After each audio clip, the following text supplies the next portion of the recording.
Welcome to the Boring Car Review channel, where all you need is no charisma and a boring voice. Right, now let's have a look at the cost. Now, while I still had the car under warranty, I used to take it to the main dealer, so I'm gonna have a look at one of the invoices or receipts that I paid many moons ago. I think this was done 2022, so this was almost 3-4 years ago. This was a major service. I think they had a deal or something, because it was a fixed price of £299 for a major service. And what did they change? They changed engine oil, oil filter, engine draining plug, some plug. And again, I tend not to do that because I use that pump, so I don't have to work underneath the car. Air filter and filter cartridge. Okay, so that's the pollen filter. And yeah, the total came to £299 or 249 and 17 pence plus VAT, which brings it up to £299, which actually is pretty good from the main dealer, so I can't complain about that. But now that I've done it myself, let me have a look and see what it cost. In total, it cost me about £88 and 8 pence. So that included air filter, which was about £13 or £12.96. A cabin filter, £9.16. Oh, that's really reasonable. So I call it £10. And a fuel filter, which cost me £18.88, so I call it 20. A oil filter, which is £13.51, let's call it 14.15. And the most expensive part was the engine oil, for 5 liters of engine oil, which cost £27.56. Oh, that's good. That's so it's about £30.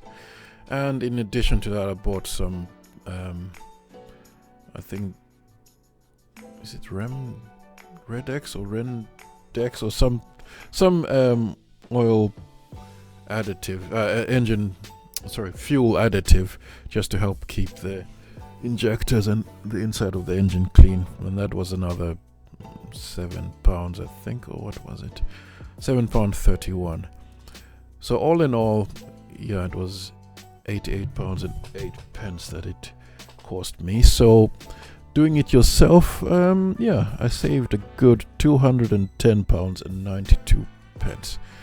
So yeah, that worked out well for the good old wallet. But now, funny enough, I think the service intervals in this vehicle is recommended by the book. I'm not sure, was it every 20,000 miles or every 12,000 miles or something like that. It's a really long bit between the engine, between services. But sorry, it's got a kind of oil quality percentage meter in the vehicle, also in the computer, which tells you when to change or when next to have a service.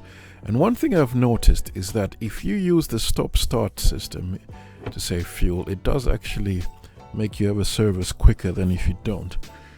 Not that because I plan to keep the vehicle, that's one function I try almost never to use, because even though I'm sure it's designed for the car to, when you pull up to the light, to switch itself off to save fuel and switch back on, to me gravity is more important.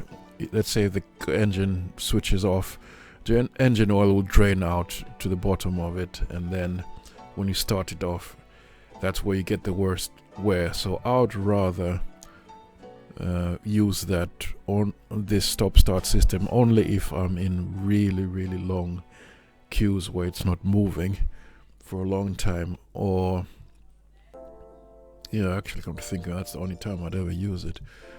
And I've also been told that if your car has a turbo, it's a good idea not to switch it off after a long journey. Just let it idle to get back into operating temperature to help protect it also. So as a result, this stop-start stuff, I tend not to use it. So yeah, I just hope this video helped for others, and see how I managed to keep my car on the road as long as possible.